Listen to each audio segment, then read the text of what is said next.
Alô, meus amigos, Daniel Dias na pista, Daniel Dias na área, hoje com uma figura ilustre. Meu convidado hoje é o deputado federal Paulo Ganimi, que recentemente candidatou-se a governador do estado do Rio de Janeiro. Infelizmente, não ganhou. Hoje vamos botar fogo no parquinho, valeu? Já vamos começar com o ping-pong tradicional aqui do canal Daniel Dias. Ô, deputado federal, o senhor acredita, antes de mais nada, né? Bolsonaro ou Lula? Bolsonaro. É conservador, então? Sou. Então tá certo. Vamos lá, primeira pergunta. O senhor acredita que Bolsonaro, ao voltar ao Brasil, pode ser preso? Não seria um tiro no pé? Não seria autenticar um selo de tirania para os caras fazerem com que o Bolsonaro fosse preso e torná-lo Marte, de repente? Acho que não deve ser preso e sim, acho que seria um tiro no pé. Eu vi uma declaração de Nicolás Maduro, o ditador da Venezuela, né? Que fala sobre a USAL, né? A União das Repúblicas Socialistas da América Latina. O senhor acredita que, de fato, há um planejamento em curso para unir os países da América do Sul e os países do Caribe em um só país? Olha, eu vou dizer, planejamento eu não sei, porque eu acho que eles não têm capacidade de planejar nada. Mas que há uma intenção, acredito que sim. Momento da oração. Porque ele vive, posso crer no amanhã. Porque ele vive, temor não há. Em nome do Pai, do Filho, do Espírito Santo. Amém.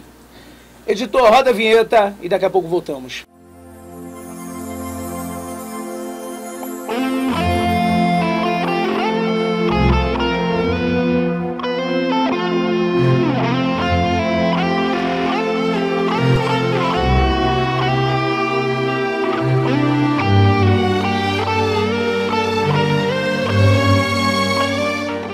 Então, eu quero falar de uma parceria que está ocorrendo já no canal, né? Do meu amigo Carlos, tá certo? O Carlos, para quem não sabe, ele tem ali no Rio Comprido uma borracharia de motopeças. É verdade, borracharia e motopeças. Chama-se Celebridade Borracharia e Motopeças, na rua Aristides Lobo, número 219. O horário de funcionamento é de segunda a sábado, das 8 da manhã às 18 horas. E ele é o único, preste atenção, que abre aos domingos, tá certo? Das 9 às 14 horas, você pode chegar lá e você vai encontrar a oficina mecânica do Carlos, que é a Celebridade Borracharia e Motopeças, com as principais marcas como Yamaha, Honda, Suzuki, entre outras, para tua moto. Valeu? Tá dando o recado. Celebridade Borracharia e Motopeças, o nosso parceiro do canal Daniel Dias. Vem você também fazer a tua propaganda aqui na Rádio Tropical e no meu canal de YouTube, valeu? Meus amigos, agora voltamos em definitivo, canal Daniel Dias. Olha, o senhor respondeu a primeira pergunta, que o senhor não acredita que Bolsonaro, ao voltar para o Brasil, seria preso. E ao mesmo tempo, eu perguntei também se seria um tiro no pé, né? Seria uma autenticidade de selo de tirania desse pessoalzinho aí. E o senhor respondeu, seria, né? Então explica melhor a tua posição sobre isso aí, né? Que o Bolsonaro só acredita que ele não seria preso e também seria um tiro no pé deles. Bom, vamos lá, Daniel. Primeiro tem que entender por que ele seria preso, né? Se é por conta das invasões agora do Congresso, do Palácio Planalto, do STF, vou deixar claro que eu sou contra essas invasões, depredação, principalmente quando começa a quebrar tudo, quando começa a vandalizar patrimônio cultural, histórico, mas Bolsonaro é culpado por isso? Tem alguma evidência de que ele estava envolvido nisso? Se tiverem evidência, se realmente mostrar que ele foi o mentor intelectual, financeiro, o que for disso, bom, talvez faça sentido ele ser preso, mas simplesmente porque eram seguidores dele, simplesmente porque eram pessoas que o admiravam, que queriam ele na presidência, não faz sentido nenhum alguém ser preso por conta disso. Mas eu não acho que a prisão dele, caso aconteça, seja algo assim instantâneo. Chegou no Brasil, vai lá e preso. Se fizer isso, é arbitrariedade, né? Até como, na minha opinião, está acontecendo com outras pessoas, né? Eu acho que quem quebrou, vandalizou, está provado, passou por todo o processo legal, tem que ser preso mesmo. Agora, mas só interrompendo, o senhor não acha que isso pode ter tido também algumas pessoas infiltradas? Pode. Certo. Assim, acho que tudo isso, por isso que a importância da justiça, né? Eu acho tão engraçado, tão interessante nesse momento que a gente está vivendo da história, que muitas pessoas falam, mas o Lula é inocente. Não é, né? Para começar, a gente sabe muito bem que ele não é, ele não foi inocentado de nada. O caso dele foi, ele foi descondenado, né? Acho que essa é a expressão que foi inventada, mas que traduz melhor o que aconteceu. Por quê? Porque teve um problema do lugar onde ele foi julgado. Aí o cara que que roubou milhões, bilhões, envolvido no maior escândalo de corrupção da história do Brasil, talvez da humanidade, foi solto e foi candidato à presidência da República. E foi eleito e hoje é o presidente da República. Aí as pessoas que estavam ali, que estavam na rua, ninguém sabe quem quebrou o quê, bom, estão sabendo agora, estão começando a ver as imagens, DNA e tudo isso, né? Tudo bem. Agora, a pessoa estava na rua, em frente ao QG, fazendo uma manifestação que você pode concordar ou discordar com o que ela estava defendendo, mas ela não estava quebrando nada, estava lá de forma, botando a sua opinião. Essa pessoa vai ser presa, sem devido processo legal, dois pesos e duas medidas. Como é que é isso? Quem defende que o Lula não tinha prova para condená-lo, defende que uma pessoa que simplesmente estava na porta de um quartel, ela pode ser presa por conta disso? É estranho, né? Não faz muito sentido. Então, assim, eu acho que a gente defende o devido processo legal, tem que ter prova, tem que ter tudo isso. A questão da prisão do Bolsonaro, eu acho que não é só uma questão da tirania, é uma questão até política, de que você está dando mais força política para um cara caso ele vá preso, né? A gente viu isso até com o próprio Daniel Silveira, né? Quando ele foi preso, por conta da fala dele, uma prisão, na minha opinião, também irregular, arbitrária e tudo mais. Mais uma vez, não concordo com o que ele falou, eu me dou super bem com ele, assim, não concordo com o que ele falou, assim, não é motivo para se prender uma pessoa pelo que ele falou, ainda mais da forma como foi. Mais uma vez, não teve o devido processo legal, não respeitou a Constituição, né? Flagrante de que, né, de um vídeo na internet que ele não estava nem fazendo na hora ali, não estava ao vivo, assim, é tudo muito estranho, né? Então, eu acho que a questão toda não é só a questão de ser tirania, que eu acho que é, mas eu acho que seria também um tiro no pé, como você perguntou, porque você vai fortalecer a figura do Bolsonaro. E eu acho que a esquerda quer mais é que ele suma do mapa, né? Não sei se literalmente, mas no mínimo para a mídia, para a comunicação, que ele fique quietinho, né? Porque quanto menos ele aparecer, melhor é para a esquerda também. Para a esquerda, o melhor é que ele fique nos Estados Unidos de vez, né? Acho que sim. E eu acho até, pensando nele também, talvez o melhor seja ele ficar lá um tempo. Não pela questão da prisão, mas por a questão de acalmar os ânimos, dar uma apaziguada. Mas, deputado, tu não acha que o Bolsonaro, ele não acabou sendo um divisor de águas no quesito acordar a população que dormia durante décadas? Eu acho que ele teve uma importância muito grande. Ele canalizou algo que a população queria, né? Estava dormindo, teve a questão do antipetismo, da liberdade econômica, patriotismo, nessa família, conservadorismo, tudo mais. Acho que sim, ele teve um papel muito importante, tem ainda, né? Mas acho que ele, naquele momento de 2018, ele teve muito importante. Mas eu acho que ele errou no momento em que ele não virou a chave e deixou de ser candidato à presidência e virou presidente. Ele, na hora, é diferente. O papel do Bolsonaro, deputado federal e depois candidato à presidência, acho que ele fez muito bem, tanto que ele foi eleito presidente da República, conseguiu justamente aglutinar essas pessoas que estavam insatisfeitas ou por conta da liberdade, por conta do PT, da corrupção, da família, tudo isso. Mas ali, ele virou presidente.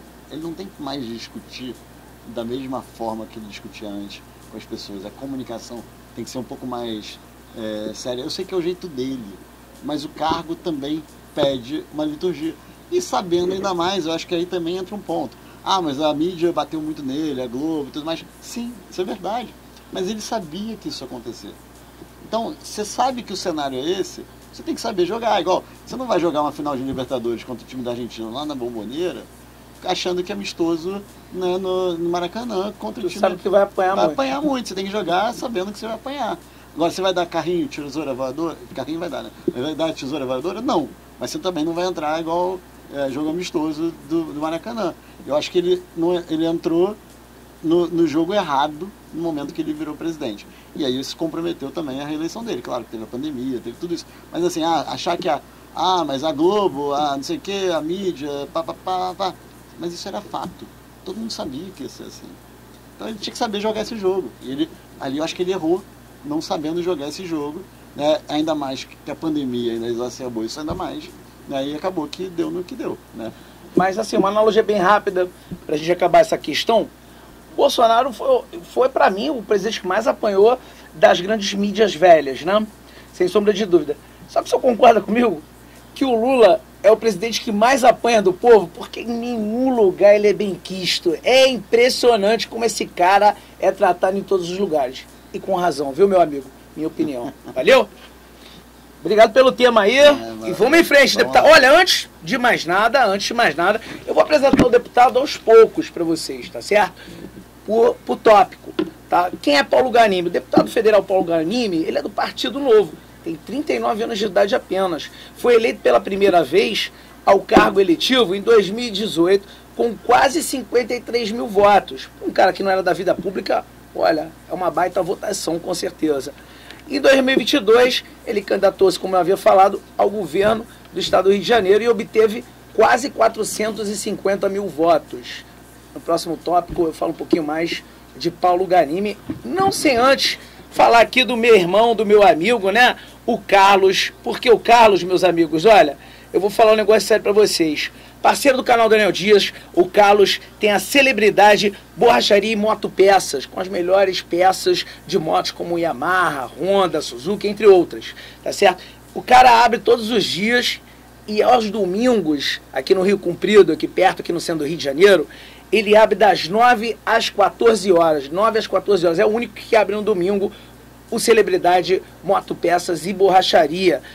O endereço do mesmo é na rua Aristides Lobo, 219, Rio Comprido, aqui no centro do Rio. Daniel Dias na pista, na área. Alô, galera, Daniel Dias agora trazendo para vocês uma possibilidade real para que você venha anunciar aqui no canal Daniel Dias com a sua marca. Olha, essas marcas que aqui estão são as principais marcas do Brasil e do mundo e eu já fiz a propaganda de todas essas marcas e quero fazer a sua propaganda aqui no meu canal, hein? O meu telefone é 21 968 19 9581, 21 968 19 9581. Entre em contato conosco, fale conosco e anuncie aqui no canal. Deputado, eu perguntei ao senhor que eu vi uma declaração do Nicolás Maduro sobre a URSAL, né? A União das Repúblicas Socialistas da América Latina. O senhor acredita que de fato há um planejamento em curso? Aí eu perguntei para o senhor para unir os países da América do Sul e Caribe em um só país. O senhor me respondeu de forma inusitada, né? E de forma engraçada também, cômica, porque retrata bem, né, a falta de preparo dessa turma, desse pessoal aí. Eles são muito preparados para roubar, viu, meus amigos? Mas aí o que acontece? O senhor respondeu que eles não tinham esse preparo para fazer isso, né? Uma URSAL aqui, como foi feito lá atrás, uma União das Repúblicas Socialistas Soviéticas, né? Eles querem imitar esse modelo, né? O senhor não teme, então, que isso aqui vira uma Venezuela? Olha, eu acho que, bom, são pontos diferentes, né? Uhum. Uma coisa é o Brasil virar Venezuela, ou acho que Venezuela talvez seja mais difícil, mas uma Argentina, pode ser. Eu acho que é mais provável, tá? Eu espero que não aconteça. O Brasil tem uma característica que os outros não têm, que a população é um pouco mais desperta, a população é maior também, e a gente tem uma economia um pouco mais madura e mais forte, né? Então, eu acho que de certa forma seria um pouco mais difícil a gente chegar nesse nível. Eu acho que a população vai para a rua e vai mudar tudo antes da gente chegar no nível da Argentina. Só que a gente sabe ao mesmo tempo, Daniel, que tem algumas medidas econômicas que são difíceis de reverter rápido o efeito dela. Então, o que eu imagino? Se a gente, dependendo das políticas econômicas que o Lula adotar, que o Brasil for para esse caminho, tem risco sim da gente chegar no nível da Argentina, porque mesmo tendo uma mudança drástica, né, uma briga forte, até mesmo o impeachment, como aconteceu com a Dilma e tudo mais, para reverter a consequência disso demora. Com a Dilma foi isso, se eu lembrar, a gente estava num momento, uma crise econômica brava, desemprego alto, tudo mais, a Dilma caiu, demorou para o resultado voltar. Então, nesse período de mudança, talvez o Brasil chegasse no nível da Argentina. Mas eu não acho que a gente ficaria nesse nível por muito tempo. Acho que a população não aguenta. Até porque a gente já tem um passado recente, né, desde 2013 para cá, que a população, quando está insatisfeita, vai para a rua mesmo, né? A gente não acomodou. Isso talvez seja o lado bom.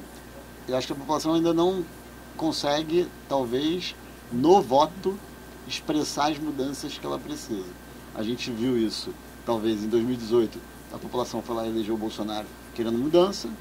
Aí agora, uma parte relevante ficou irritada com o Bolsonaro, preferiu o Lula. Talvez a gente precise de um modelo ou de uma conscientização da população por uma coisa mais centrada, né? Porque o que acaba acontecendo é que a gente acaba indo para a polarização. Por quê? Porque a rejeição ao outro é tão grande que as pessoas não escolhem o melhor, as pessoas escolhem quem ela odeia menos, né? Isso é um perigo, né? Isso é um perigo. E se a gente não mudar essa lógica, a gente vai ficar sempre nessa gangorra. Vai lá, elege Bolsonaro. Aí o pessoal fica irritado com o Bolsonaro, elege o Lula. Aí fica irritado com o Lula, elege o Bolsonaro. Porque de repente o caminho do meio seria... Quando eu falo do meio, tá? Não estou falando aquela esquerda... terceira via. Aquela esquerda caviar, não. Não estou falando daquele tipo Simone Tebet da vida, não. Eu estou falando um meio, assim, alguém que defenda as ideias que eu acredito, que eu acho que você acredita também, mas que seja um pouco mais tranquilo, vamos dizer assim, na forma de falar e tudo mais.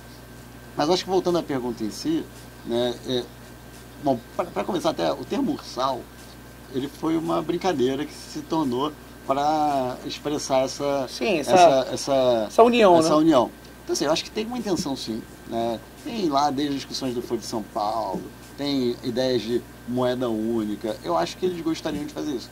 Mas, mais uma vez, a gente viu que o Lula, para ser eleito presidente, o que ele fez? Ele trouxe vários empresários que ficam balançando ali entre defender Bolsonaro num ano, defender o Lula no outro, aquela esquerda caviar, aquela direita que não é direita de verdade e tudo mais.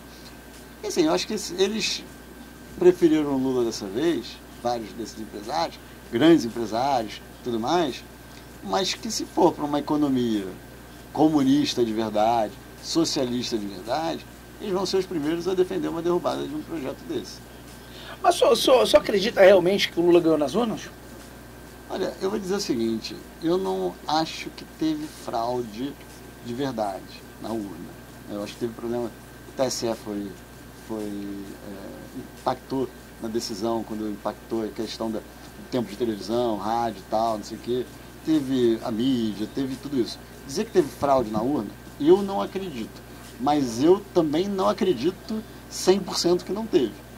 Porque sabe entendeu que meu ponto? Entendeu meu ponto? Assim, entendi. Eu não estou dizendo que eu confio fielmente nas urnas. Não. Sim. Se teve chance, inclusive eu defendo o direito do PL, por exemplo, partido do Bolsonaro, de questionar, de pedir, eu não vou nem dizer recontagem, mas de questionar, de pedir para que o partido, que o TSE justifique os erros que tiveram. Os erros que tiveram nas urnas, isso é dado, é fato. Não tem discussão sobre isso. Tem erro lá na urna. Se esse erro foi suficiente para gerar mudança no resultado, se foi fraude, isso eu não sei. Então, assim, eu defendo o direito das pessoas questionarem. Eu defendo o direito das pessoas acharem que teve fraude. Eu acreditar que teve fraude? Eu acho que não. Entendeu? Mas assim, eu também não boto minha mão no fogo para dizer que não teve. Eu pergunto isso porque, assim, o Bolsonaro ele foi muito estratégico, na minha opinião, nos últimos 2 anos, fazendo motociatas, mostrando que o povo estava com ele nas ruas. E, em contrapartida, desde que esse cara aí saiu da cadeia de 2 anos para cá, vamos colocar nesse prazo de 2 anos para cá, onde que a gente vê essas manifestações do Bolsonaro em todo que é canto da rua, tu não via esse público do Lula sair nas ruas dessa forma. Então, assim, parece que não fecha essas contas, que a gente não vê esse público do Lula como a gente vê esse público do Bolsonaro. Daniel, para começar, 49% dos eleitores votando no Bolsonaro. Então, tem muita gente. É normal que tenha muita gente na rua apoiando o Bolsonaro. Você vai falar, mas e o Lula? Realmente, talvez ele não estivesse com uma capacidade de mobilização. Até porque eu vi esse movimento com o Bolsonaro em 2018, talvez tenha acontecido agora com o Lula em uma parte. Em 2018 eu estava num evento, 100 pessoas aqui no Rio, e aí a pessoa que estava conduzindo o evento chegou assim, quem aqui vota no... Era o Alckmin, né? No Alckmin. Aí sei lá, 20 pessoas levantaram a mão. Quem vota no Meirelles? 20 pessoas. Quem vota no Amoedo? 20 pessoas. Quem vota na, sei lá quem? 20 pessoas. Quem vota no Bolsonaro? Teve uma pessoa que levantou a mão. Eu duvido que naquela sala, com 100 pessoas, não tinham pelo menos uns 30, 50 eleitores do Bolsonaro. Só que eram eleitores envergonhados, que naquele ambiente que eles estavam, eles não se sentiam confortáveis em 2018 de falar que votavam no Bolsonaro. E eu acho que agora também com o Lula acontece um pouco isso. Tem muita gente que votou no Lula esse ano, que não levanta a mão num evento como esse, porque sabe que o cara roubou, o cara isso, aquilo, outro, mas ele estava incomodado com o Lula. E a gente tem que olhar outra coisa também, Daniel. Se você olhar as estatísticas das pesquisas, eu também não confio em pesquisa não, tá? Mas ela mostra uma coisa que faz sentido. Não estou dizendo se o percentual está certo, está errado, eu acho que tem muita coisa errada também. Mas quando você olha o resultado do Rio, a gente mora no Rio, o Bolsonaro ganhou, e ele ganhou. Mas quando aquela você, região que a gente mora é uma região extremamente petista. Não, mas quando você olha o resultado do Rio, ele ganhou. Quando você olha homens no Brasil todo, o Bolsonaro ganhou. Agora, quando você começa a separar mulheres, o Lula ganhou. Norte e Nordeste, o Lula ganhou. E qual é a diferença? O Bolsonaro ganhou em mais estados, é verdade. Só que enquanto que no Rio o Bolsonaro ganhou de 55 a 45, o Lula no Nordeste ganhou de 75 a 25. Então, o público, o nicho que você olha, a bolha que você olha, e que eu olho também, ela naturalmente tem mais eleitor do Bolsonaro. Só que não é necessariamente a realidade toda do Brasil. Então, assim, eu acho que pode ter tido fraude? Pode ter. Não estou dizendo que não teve. Teve. Eu não tenho certeza que teve também. Eu acho que, assim, eu não acho que só isso justifique o resultado. Eu acho que o Bolsonaro errou em muitas coisas. Eu dou um outro exemplo. Um amigo meu, eu dou exemplo só para mostrar o simbolismo disso. Um amigo meu que vota no mesmo lugar que eu voto, eu tinha acabado de votar no segundo turno, eu estou saindo da zona que eu voto, ele estava chegando. Ele votou no Bolsonaro em 2018. Aí ele, Paulo, eu não vou conseguir votar no Bolsonaro esse ano. Eu vou votar no Lula? Não, vou votar no Lula. Eu perdi 2 amigos meus por conta da pandemia. E eu acho que o atraso na vacina, papapá, não estou entrando, Daniel, não estou querendo aqui entrar no mérito de se teve atraso, se não teve, se foi culpa do Bolsonaro, não foi. Mas isso ficou na cabeça de muita gente. Pensa só, morreram oficialmente, segundo o registro, 700 mil pessoas. Tem gente que fala, não foi isso tudo, teve registro falso. Tudo bem, bota 500 mil que seja. Você bota 500 mil pessoas. Família próxima, vezes 4, 2 milhões. Mas os amigos, cara, só de gente, tudo bem, nem todos que morreram na pandemia ficaram irritados com o Bolsonaro, né? Nem todos que morreram, que eu digo, nem todos os familiares, amigos que morreram não ficaram irritados, né? Mas eu digo, nem todos os familiares e amigos dos que morreram na pandemia ficaram irritados com o Bolsonaro. Mas se você considerar 500 mil vezes 4, conta simples, família próxima, 2 milhões. Se não ficaram todos, bota metade, bota 25%. São 250, são 500 mil votos. Tem muito motivo, muito fator para o Bolsonaro ter perdido o voto. Mas e as inserções das rádios no Nordeste? Também. Porque o senhor fala de 75 a 25 no Nordeste, mas tiveram também as inserções, né? Não, mas é que tá. Você me perguntou sobre fraude na urna. Sim, fraude na urna, não, claro. Falando assim, mas a gente agora está num contexto geral, né? Assim, já puxou para o contexto de maneira geral, de vários pensamentos. Aí eu também coloco assim, o contexto das inserções. Teve a questão também da propaganda, que o Bolsonaro perdeu tempo de propaganda. Teve a questão da mídia batendo nele. Teve tudo. Eu não estou dizendo que o Lula mereceu ganhar e nem deveria ter ganhado. Não é isso, contrário.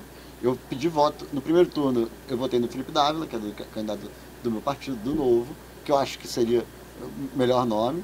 No segundo turno eu pedi voto para o Bolsonaro, falei na minha rede, postei, publiquei. Eu fiquei realmente muito preocupado com a vitória do Lula, né? Então por isso até que eu me manifestei. Mas o que eu estou dizendo é que assim, a gente não dá... E esse para mim foi um dos erros do Bolsonaro. Acho que o Bolsonaro no segundo turno, ele teve um acerto muito grande no debate da Band. Acho que foi o penúltimo debate. Se não foi da Band, foi o penúltimo debate. Foi o anterior da Globo. Ele foi muito bem naquele debate. Foi aquele debate que ele tocou aqui no Lula, sim. Deu um abraço no Lula. Ali ele falou para fora da bolha dele. Por quê? Essa eleição se ganhou fora da sua bolha. O petista, esquerdista ia votar no Lula. O bolsonarista ia votar no Bolsonaro. Quem decidiu a eleição? O cara que estava indeciso. Eu tive amigo que eu fiquei tentando convencer a votar no Bolsonaro, que falou para mim que ia votar no Lula porque o Congresso ia ser a maioria de direita. E eu falava, para equilibrar as forças, eu falava, é mentira. Congresso vai ser governista, como é todo ano. Vai começar um pouquinho dividido, mas eu não dou 6 meses para que, pelo menos 350 deputados já estejam do lado do Lula. No PL mesmo, o partido do Bolsonaro, 99 foram eleitos lá na base do Bolsonaro, alguns não, mas a maioria, já tem 60% que... Sempre falei isso, é balela. Então assim, você vai somando fatores, você fala, caraca, foi difícil. E o Bolsonaro não falou muito para fora da bolha dele. E aí vieram dois fatos, na minha opinião, que prejudicaram muito mesmo a eleição dele. Quando ele saiu do debate da Band, eu falei, ele ganhou a eleição. Quando teve Roberto Jefferson dando tiro na polícia, ali ele começou a revirada do Lula começou, na minha opinião, e depois culminou com aquele episódio da Carla Zambelli sacando a arma no meio da rua. Acho que esses dois fatos, não estou dizendo que ele perdeu, que o Lula ganhou por conta disso, não. Sim. Mas isso foi para mim muito importante. Eu não sei quanto importante, não dá para precisar matematicamente, mas pode ser que isso tenha feito a virada do jogo também. Porque tem muita gente que acredita e associa o Roberto Jefferson ao Bolsonaro, sendo que ele era um cara que estava com o Lula lá atrás também. Então, a gente não pode, né? Esse argumento... Mas, infelizmente, o pessoal acredita nas narrativas dos dias de hoje. Elas esquecem dos dias de ontem, né? Ô, Daniel, eu tive que ouvir de um amigo, e eu falei para ele o seguinte, ele falou assim pra mim, não, Paulo, eu vou votar, isso depois do Roberto Jefferson. Eu estava indeciso, estava pensando até em votar no Bolsonaro, ou votar branco no Lula. Eu vou votar no Lula por quê? Porque o Lula foi presidente durante 8 anos e não fez o que o Roberto Jefferson fez. Aí eu falei assim para ele, mas o Bolsonaro também não fez. Não foi o Bolsonaro, foi o Roberto Jefferson. Se tivesse sido o Bolsonaro, seu argumento faria sentido. Exatamente. Mas né, o Roberto Jefferson que fez, o que tem a ver? É a mesma coisa que o deputado falou para mim lá atrás, no comecinho do tópico, falando assim, de polarizar porque um ficou com ódio do outro, aí volta no que tem menos ódio. Mas a questão é, tu não vai levar nem o Lula nem o Bolsonaro pra tua cama, desculpa a palavra mais chula. Pô, sabe, é um negócio assim, sabe, que é surreal o que acontece. Porque eu não gosto dele, tem que ver o que a pessoa faz, né? E isso é uma coisa importante também, né? Eu usei a analogia seguinte, você tá em casa, fazendo churrasco com a família, tem aquele tio chato que você não gosta, que ele fala besteira, é meio machista, meio não sei o quê, aí entra o ladrão na sua casa, invade a sua casa. Aí os dois caem na porrada, desculpa eu falar a palavra aqui, os dois caem no tapa, tal, não sei o quê, o tiozão do churrasco que você não gosta, você queria que ele fosse embora do churrasco, e o ladrão, você torce pra quem? Pro tiozão, né? Pô. Uma pessoa normal torce, né? Exatamente. Tem pessoas que não torcem. Não. São simpáticos a bandidos, né?